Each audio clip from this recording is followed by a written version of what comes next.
तो बच्चों class 6 subject Hindi lesson 3 का क्वेश्चन आंसर है। देखिए, एनी बेसेंट का जन्म किस देश में हुआ? ये आपका मौखिक प्रश्न उत्तर है, इंग्लैंड में। एनी भारत क्यों आई थी? बचपन से ही भारत से सम्मोहन में बंधे होने के कारण। तीसरा, एनी के परिवार में कौन कौन था? माता पिता, पति एवं 2 बच्चे। चौथा है, उनके भाषणों का लोगों पर क्या प्रभाव पड़ता था? लोग धर्म, संस्कृति, इतिहास, शिक्षा एवं स्वतंत्रता के प्रति जागरूक होते थे। एनी को भारत माता की जीती जागती तस्वीर क्यों माना गया? क्योंकि वे एक विदेशी होने के बाद भी उन्होंने भारत की कोख रही गरिमा, संस्कारों, इतिहास का संरक्षण किया हुआ लोगों को जागरूक किया। अब आपका लिखित है, एनी बेसेंट का जन्म कब और कहाँ हुआ था? उनके माता पिता का क्या नाम था? एनी बेसेंट का विवाह का जन्म, उनके माता पिता का क्या नाम था? उत्तर है 1 अक्टूबर 1847 को इंग्लैंड में उनका जन्म हुआ था।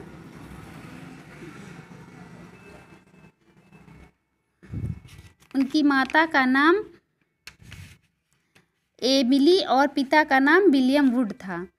फिर एनी बेसेंट का विवाहित जीवन कैसा रहा? एनी का विवाह 20 वर्ष की उम्र में श्रद्धेय फ्रैंक बेसेंट के साथ हुआ, लेकिन उनका विवाहित जीवन भी असफल रहा। एनी खुले विचारों की महिला थी। पादरी की पत्नी घिसी पिटी जिंदगी ने उनकी इच्छाओं को रौंद डाला। अंत में उन्होंने अपने पति से अलग होने का निश्चय कर लिया। तीसरा, एनी बेसेंट भारत कब आई और भारत आते ही उन्होंने क्या किया? 1893 में भारत आई, लोगों से घुल मिलकर ज्ञान मार्ग की गहराइयों को जानने में लग गईं। एनी ने भारत में कहाँ स्कूल कॉलेज खोले?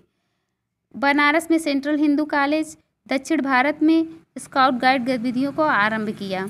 एनी बेसेंट ने राजनीति में कब प्रवेश किया? उन 2 अखबारों के नाम बताइए जो उनके द्वारा शुरू किए गए। 66 वर्ष की उम्र में राजनीति में प्रवेश किया और कॉमनवेल्थ एवं न्यू इंडिया उन्होंने शुरू किया। 6वां है, एनी बेसेंट ने अपने भाषण में क्या कहा और वे भावुक क्यों हो गई? उन्होंने कहा, मैं पश्चिम में जन्मी पर दिल से पूर्व बचपन इंग्लैंड में गुजरा पर अपनी मर्जी से भारत को अपना देश माना।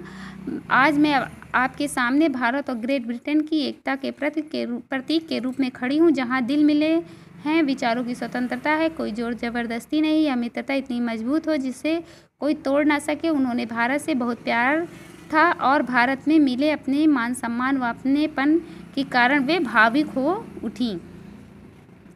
आपका 7वां है, पंडित नेहरू ने एनी बेसेंट के बारे में क्या कहा?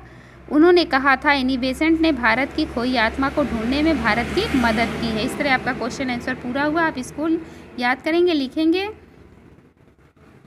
अब देखिए, ग आपका है, सही वाक्य पर सही का, गलत पर गलत का निशान लगाओ। इसमें आपका पहला गलत है, दूसरा सही है, तीसरा गलत है, चौथा सही है और 5वां सही है।